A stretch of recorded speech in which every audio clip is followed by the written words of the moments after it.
Okay, before we move on to the next effect that we are going to study,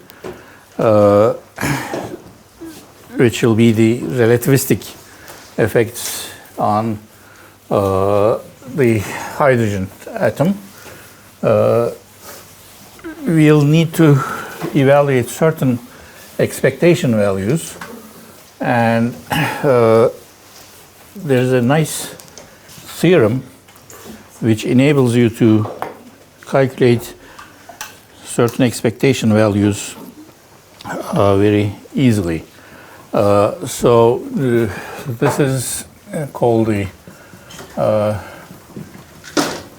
Feynman-Hellmann theorem.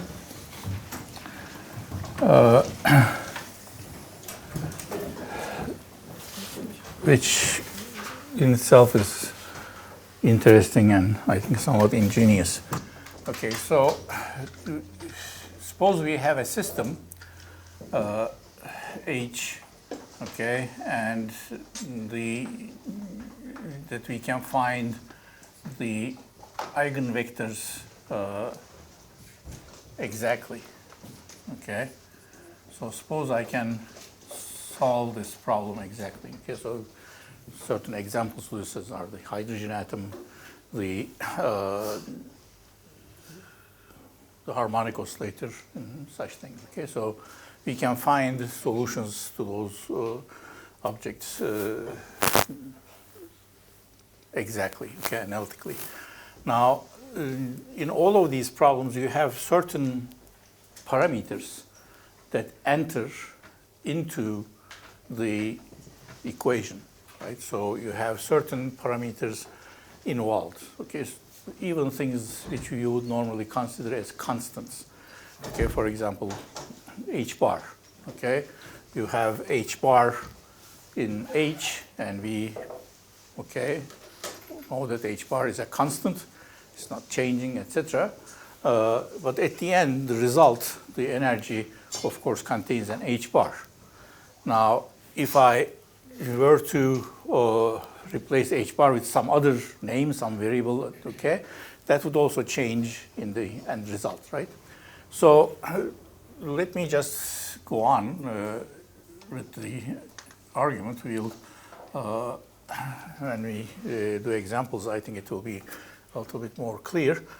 So this H contains some sort of variables, okay, some parameters. And then, of course, if you have such parameter, this psi is also going to be a function of that parameter. And this energy is going to be a function of that. So everything is going to be a function of that. Okay, now suppose I evaluate the expectation value of H, okay, with respect to, let me put it up a little bit so that I'll fit. Okay, so suppose I look at this psi n of lambda. I'll stop writing the lambdas after a while. Okay, what will I get? Okay, assuming that I'm keeping all these psi's normalized and everything. What will? Okay, so this is going to, the inner product of that with itself is going to be 1. So I'm going to get En of lambda. Now let me differentiate both sides with respect to lambda. Okay, so there are 3 lambdas here and 1 lambda on the right-hand side. So what do I get? I'm going to get del psi del lambda. Okay, I'll not write the other lambdas. Psi n plus psi n. Let me write the other psi derivative next, like this. I still have the lambda inside H, so psi n del h del lambda psi n is equal to del En del lambda, right? Okay, so let's see what these things are. This thing operating on psi n, I already know, will give me the energy. So I'm going to get En, okay, del psi n del lambda with psi n, okay, plus this operating towards the left on psi n is again going to give me an En. Okay, so I'll factor that out also. So it's going to be psi n del lambda. Okay,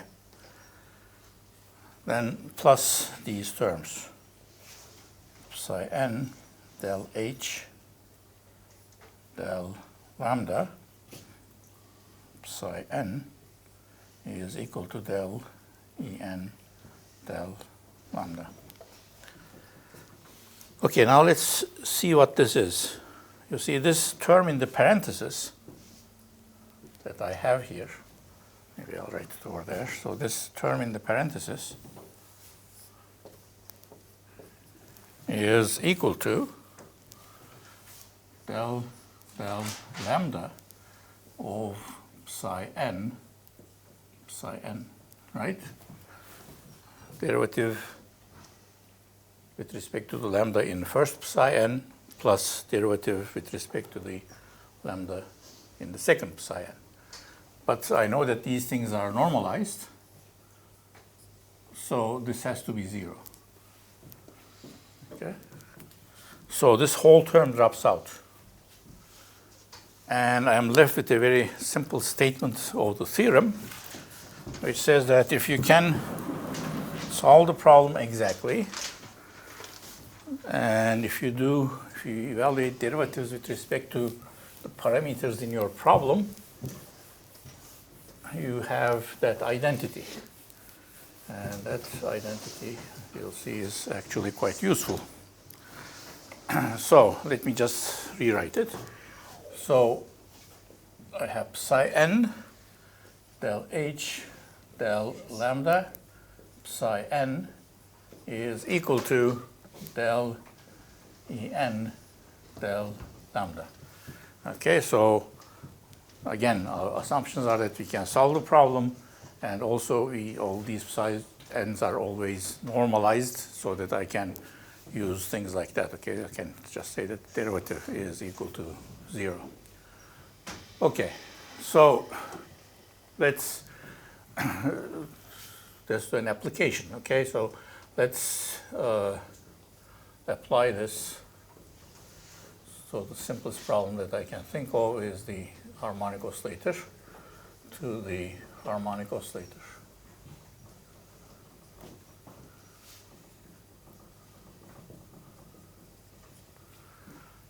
Okay, so I have my Hamiltonian h, which is equal to minus h bar squared over 2m, okay, p squared, well, d squared dx squared. And then I have plus 1 over 2 k x squared. That's my Hamiltonian, right? And then I solve the problem, and I find the energy states. En is equal to h bar times omega. Okay, omega is something that I introduced during the solution of the problem, so I should write out what omega is in terms of the original parameters. So it's going to be k over m, right? That's the classical frequency of oscillation. So h bar omega times n plus a half. Okay, so I have this h, and these are the ENs. Now, anything that I see here, apart from these variables, okay, things like x, which are the variables associated with the dynamics of the problem, everything that you see here may be treated as a parameter. H bar may be treated as a parameter. okay, m, and k are parameters. So what does it mean differentiating with respect to the mass of a particle, for example? The mass of the particle is something, okay, which is fixed and not changing, but this is, treat this only as a mathematical identity. Okay, so when I change this m, okay, energy is going to change. And this is the relationship between the two changes. So let's, for example, look at one of these things. Let's look at k. Okay, so what is del h, del k is? Okay, so I'm setting this lambda to be equal to k. So if I differentiate this with respect to k, it's going to give me, okay, just x squared, right? X squared over 2. And del en del k is going to give me 1/2, okay, because k is inside the square root. Just the same thing, but 1 less power of k. So it's going to be 1 over 2, okay, 1 over k times En, right? I could have written, okay, k to the power minus 1/2, etc., but this is basically what I'm going to get. So what this theorem says is that average value of x squared over 2 with respect to this nth eigenstate, okay, is equal to 1 over 2 k En. Okay, so you might say, well, this is not a very useful quantity, but if I just multiply it by k, I'm going to get average value of 1 over 2 k x squared in the nth energy level is equal to 1 over 2 En. So what does this say? This says the expectation value of the potential energy in any state is half the total energy, okay? And you see, you don't have to calculate any strange integrals or find inner products or anything. It just comes from the equation itself. So I don't understand how did we remove the thing on the right-hand side by multiplying on the left-hand side? Oh, I'm sorry, I made a mistake because this is 1 over k. Thank you. So I multiply both sides by k. All right, so let's do one more. Let's choose h bar, for example. Okay, suppose lambda is equal to h bar. Okay, so what happens when I differentiate with respect to h bar? Okay, del h bar is going to be equal to minus 2h bar over 2m d squared dx squared. Okay, what about over here? Okay, del En del h bar is just going to be the En itself, okay, divided by h bar. Okay, just removes the h bar away from it. So this says that the average value of minus h bar over m d squared dx squared is equal to En over h bar.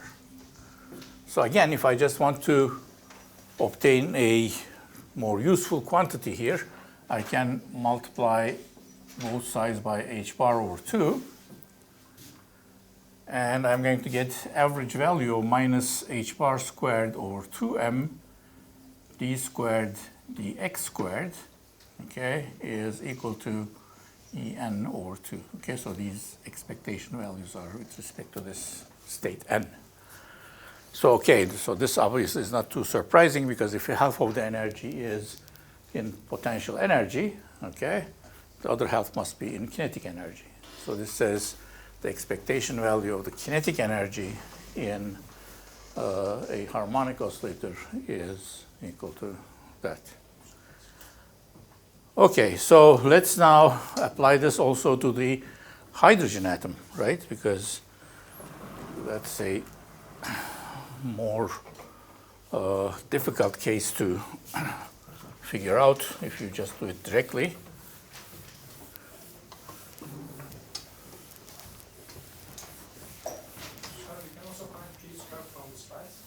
We can find P squared and x squared. yes, of course. We can. This is x squared over 2 already. Okay, and p squared.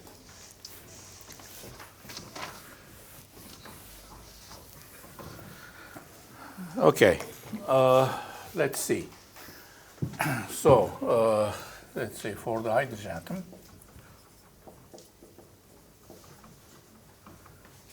the H is somewhat more complicated. Okay, so I'll use the radial equation because this is, as you can see, the okay, this theorem works for any eigenvalue equation.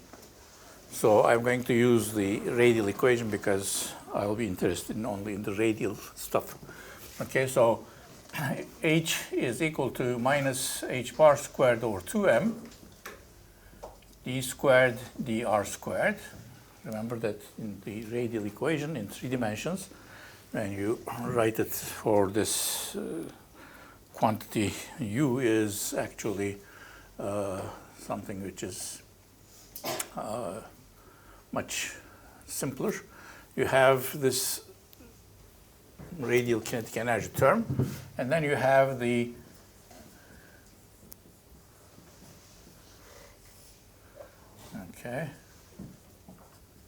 centrifugal term. Remember, this involves the angular momentum. And then I have the potential energy term, E squared over 4 pi epsilon 0 r, right? So that's my Hamiltonian. And I now need the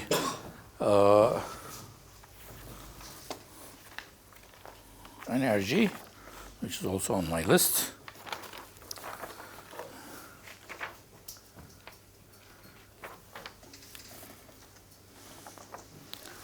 Okay, so I get this En equal to minus m over 2 h bar squared. Okay, well, e to the 4, 16 pi squared, epsilon 0 squared, and 1 over n squared.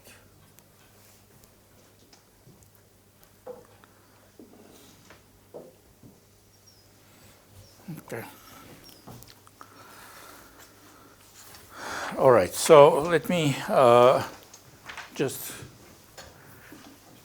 see what I can do. Now, I want to find the average of some quantity, okay, in the system when the system is in one of these states.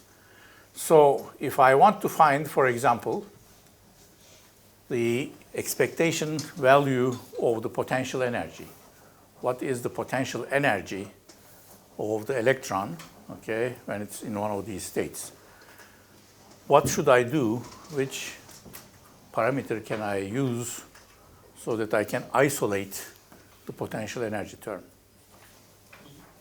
Okay, E is a good choice. The other choice would be epsilon 0. You shouldn't use pi, okay, because pi is not, okay, pi can crop up in many places, not a parameter that enters, okay, that you put in. Okay, so let's use E. So if I use lambda equal to E, now del H, del E is going to be equal to minus 2E over 4 pi epsilon 0 r. That's very nice. I can go from this to the potential energy. So if I now look at what En is, okay, so En is the En derivative with respect to E is going to be, okay, so again I'm going to say it's going to be 4 times the En, because this is E to the 4 over E, okay, so I don't have to write the whole thing, because I'll need to multiply this object with E anyway, okay, to get the potential energy. Okay, so this says that the average value of this potential energy minus 2E over 4 pi epsilon 0 r is just 4 En over E. So let me now just divide this, okay, multiply by E and divide by 2. Okay, so I'm going to just take this to be, let's see, E over 2, right, multiply by that. That's going to give me the expectation value of minus E squared over what? 4 pi epsilon 0 r is going to be equal to 2En. So that means the average potential energy of the particle in this nth energy level is actually twice as much negative, because remember En is negative, as the energy. So if I look at the energy scale, okay, so this is energy 0, and this E1 was, remember, equal to something like minus 13.6 electron volt, and that says that the average of the potential energy, let me call it just V, for the first state is actually twice E1, which is going to be, what, 27 minus 27.2 electron volt. So that means I need a plus 13.6 electron volt that must be inside the kinetic energy term, okay, for the ground state L is equal to 0, so there's no contribution from this term. But for the ground state, apparently the potential energy is, okay, twice the negative energy of the bound state. All right, so these are, okay, this is something that we are going to need when we look at the energetics of the hydrogen atom when we are doing perturbation theory. And we'll also need, okay, as a next step, the average value of V squared. So the question now is to find what the average value of V squared is.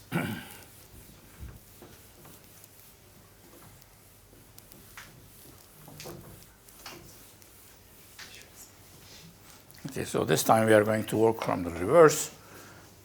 I need to find what the average value of V squared in a certain nth state is.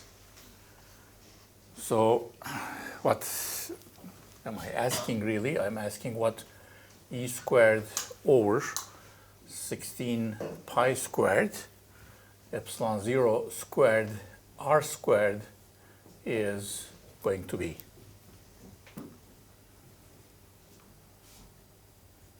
E to the 4, right? Okay. So how do I find this?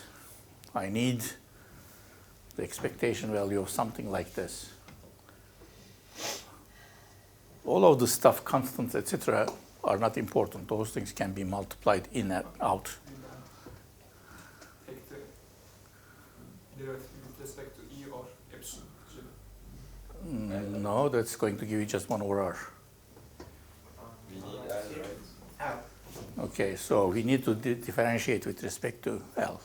Okay, so that we get this term. We get the r squared. And we can't do m or h bar because they are also over here.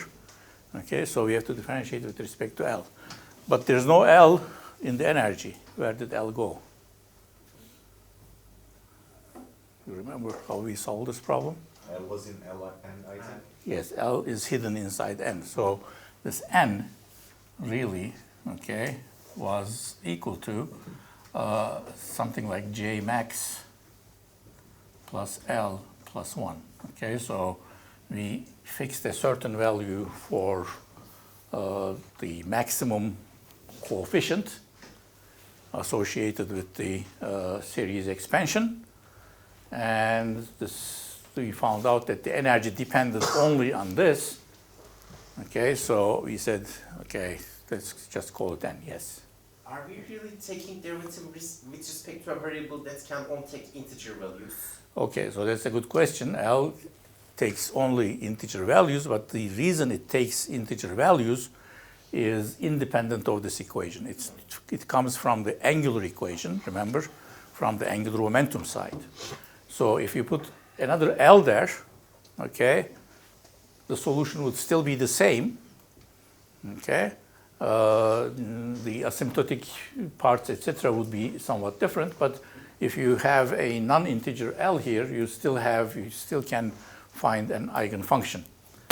Okay, but of course, you cannot have a non-integer L in the final solution because that's restricted by your angular momentum conditions.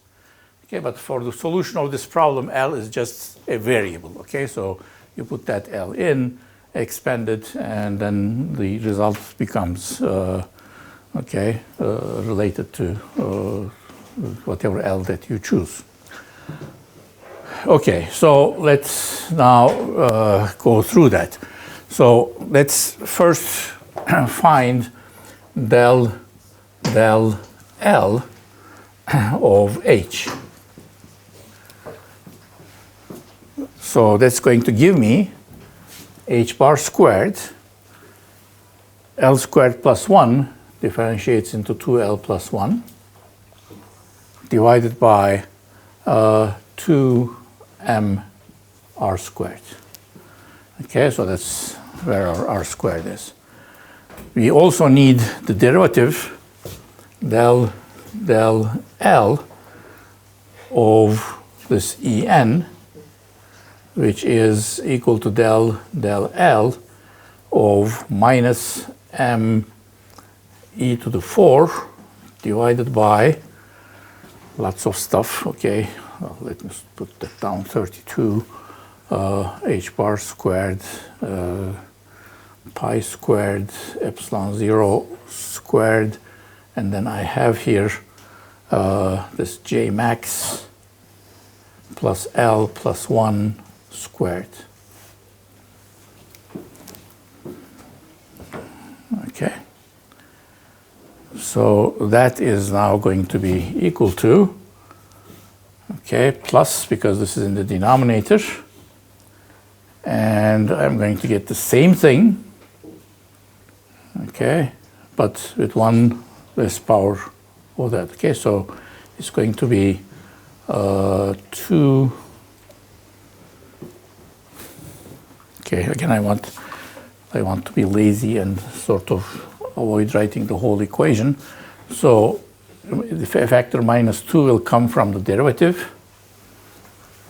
Otherwise, it's going to be En, but it's going to be divided by N. J max plus L plus 1. Yeah, but it's N. Okay.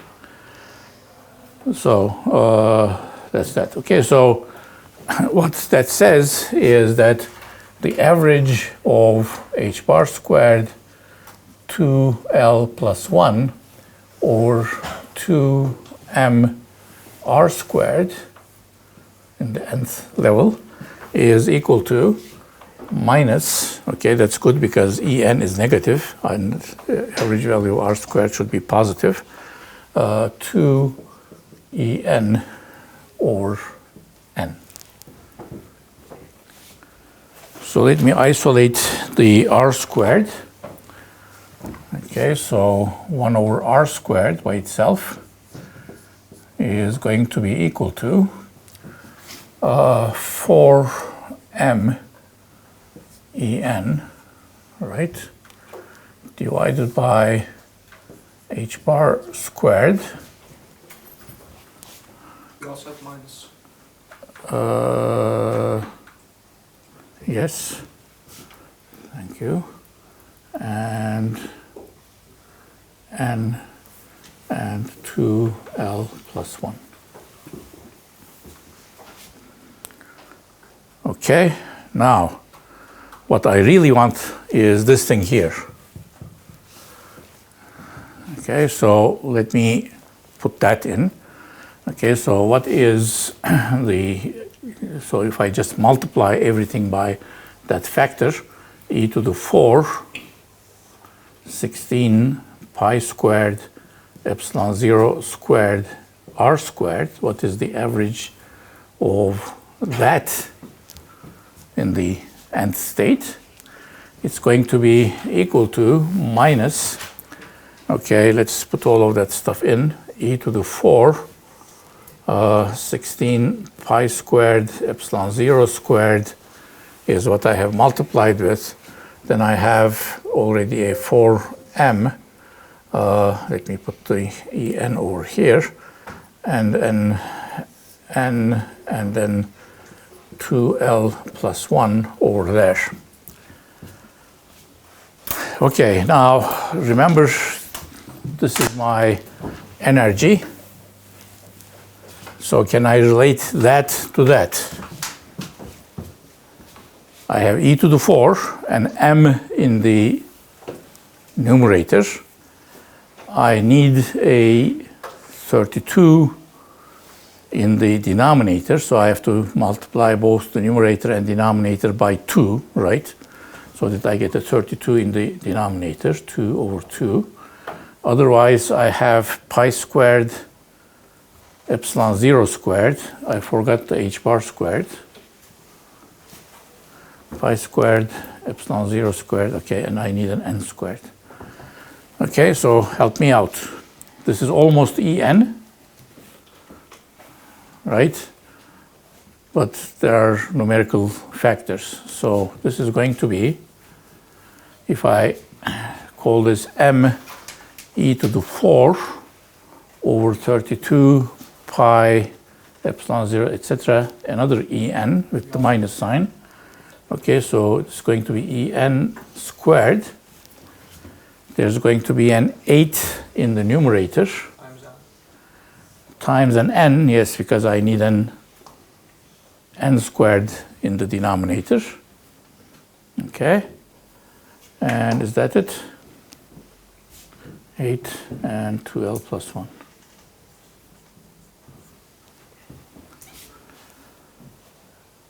Okay, I hope that's correct. If not, I'll correct it next time.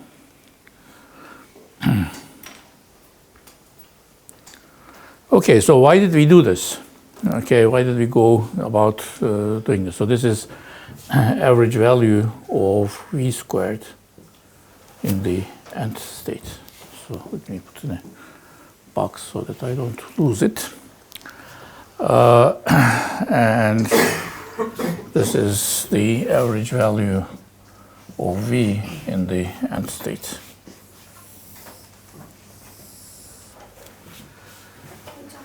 Yes. I still couldn't understand why we did take the derivative with respect to r. Okay, we wanted to find this average, okay, which contains a 1 over r squared in it. So I have to take a derivative of h with respect to some variable, which is going to give me a 1 over r squared. And the only term that has 1 over r squared in is that term.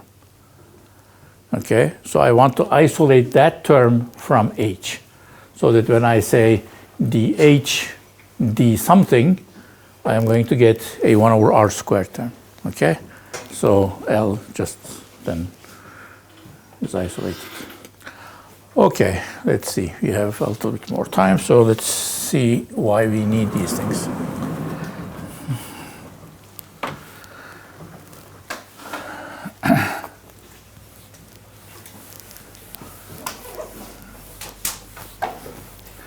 Okay, we'll make a little bit of relativistic correction to the hydrogen atom. So we are not still claiming, okay, so this is going to be relativistic,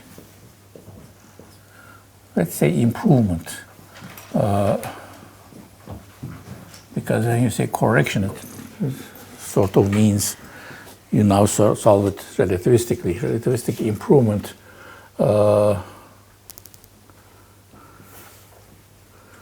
to the H atom. Okay, and the improvement that we are going to make is going to be related to the kinetic energy. Okay, so we have this Hamiltonian, which is p squared over 2m, okay, plus this L plus 1, whatever. Well, I should really put in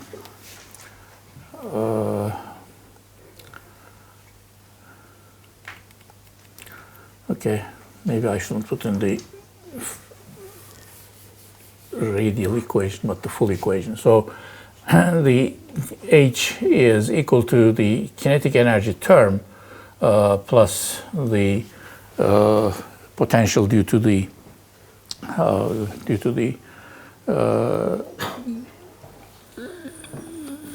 Coulomb interaction between the proton and the electron. Now, for this kinetic energy, we have been using p squared over 2m. Okay. Now, relativistically, that's not correct. Okay, so if you want to make a better approximation to the kinetic energy than just a simple classical term, then you have to use some relativistic expression, right? So the total energy of the system, we know, is going to be p squared c squared plus m squared c to the 4. Okay, so that's the full energy of the system. So what I'll do is I'll just use the full energy minus this rest energy, which is going to be minus mc squared, as my approximation to the kinetic energy. So this is going to go to my kinetic energy, which I'll write as p squared c squared plus m squared c to the 4th minus mc squared. But I'll still assume that the particle energy, kinetic energy, is much less than the rest energy. Okay? So let's see what happens. Let me pull out an mc squared from this equation, and then I'm going to get the square root of 1 plus p squared over m squared, p squared c squared. Okay, let me do it slowly so that I don't make mistakes. Okay, minus 1. Okay, so one set of c squareds cancel, so I have something which looks like that. Okay, now I'm going to expand this for small p squared, m squared, c squared. So this is going to be mc squared times 1 plus what? 1 over 2 p squared c squared squared Okay, over m squared c squared. P squared, c squared have been cancelled. So it's going to be m squared, c squared, right? What's the next term? Let's Okay, what's the constant?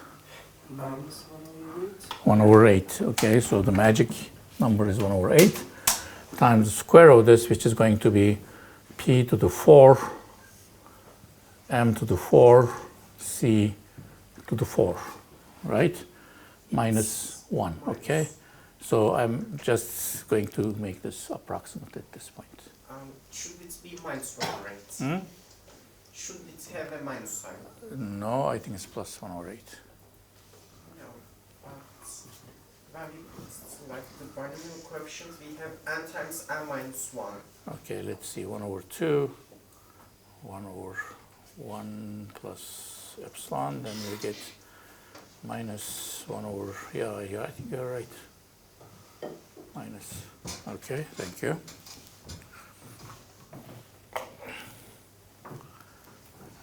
Okay.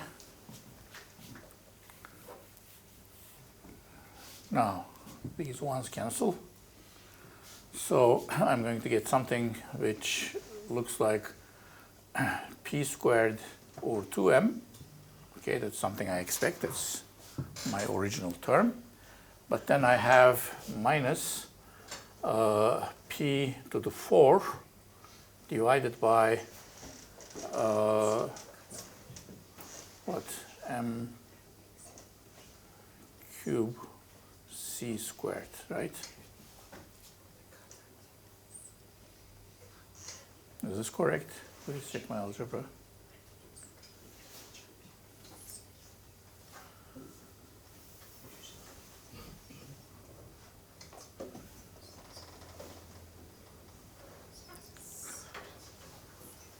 Okay, in any case, that's what I have.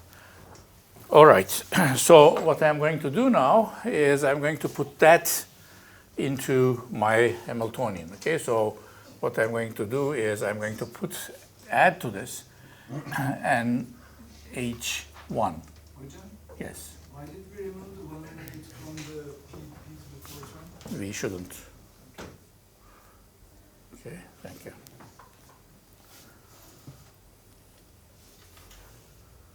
I'm a little puzzled about this result, but I guess it's okay. P to the 4, so p squared. Oh, let's see. All right. So now I want to add to this Hamiltonian, which I'll take to be my H0.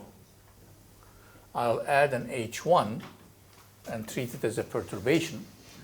And that H1 is going to be this additional kinetic energy term. So it's going to minus p to 4, 8 m cubed c squared. Hocam, Yes. burası n cubed mu? Let's see. This one? Hayır, en alttakinde. Okay, let's see. This is m squared, right? No, let's see. It should be m cubed. Yes, m cubed, right, thank you. Okay, that makes me feel a little better. MC squared times m squared c squared, okay. At least unit-wise is better.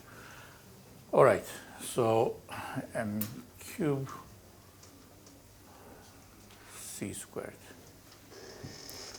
All right, so now I need to find out what this object is, okay? And one way I can treat this, okay, one way I can look at this is if I look at H0 minus V, okay? That's the old kinetic energy, that's P squared over 2m.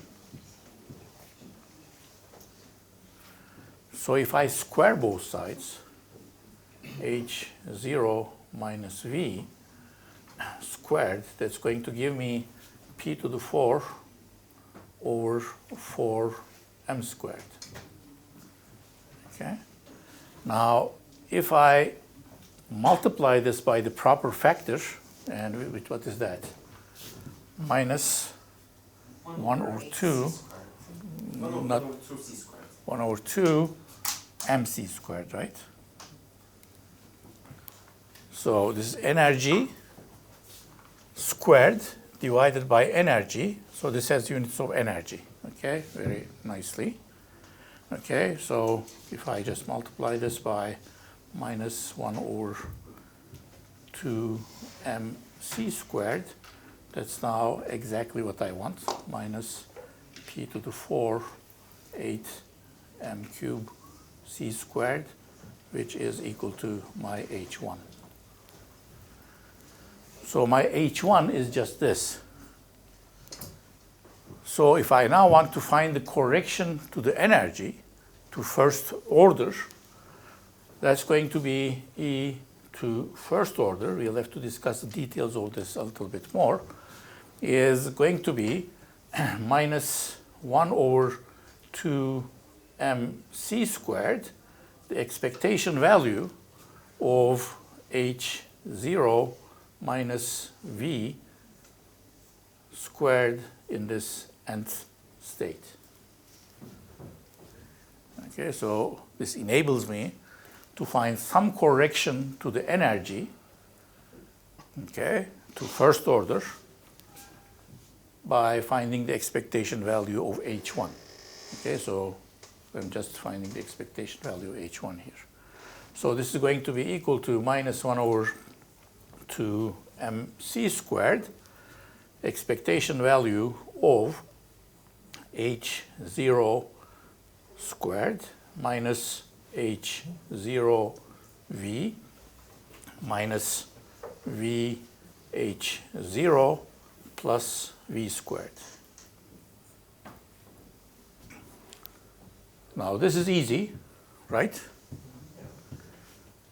Even this is easy because this is just average value of h0 because it's in the nth state times expectation value of v, which is what we have over there. This is the same thing. Okay, I don't want to rush the algebra because we'll have to go over this next time anyway. And then average value of v squared, which is right there. Okay, so we have all of these terms now, thanks to Hellmann and Feynman. Okay, and all we need to do is put those terms in, and we have a next order correction to the energy due to relativistic effects. Now, you can guess sort of what the magnitude of this thing is going to be. Excuse me. Okay, so this average of this is going to give me something like En0 squared, right? And this object here, twice mc squared, is twice the rest energy of the electron. Do you know how much it is? Okay, that's approximately 1 mega electron volts. Okay, it's 10 to the 6 electron volts. So the correction to the energy is of the order of, you have this En0 over 2 mc squared times another En0.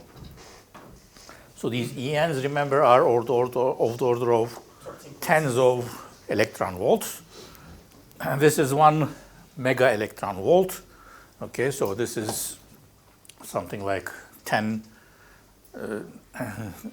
over 1 million, okay, 1 in 100,000. So this object is of the order of 10 to the minus 5. Okay, so the correction, relativistic correction to all of these energies will be of the order of 10 to the minus 5 times the energies. Okay, so that's the scale at which this happens. Now, if you go to a larger Z atom, okay, remember that in the energy, then you get this factor Z squared in the energy, and then the energy of the system becomes itself quite large. So if you are doing calculations for heavier atoms, then you have to put in the relativistic corrections even much better than this. Okay, I'll let you go, and then we'll meet on Tuesday, I think.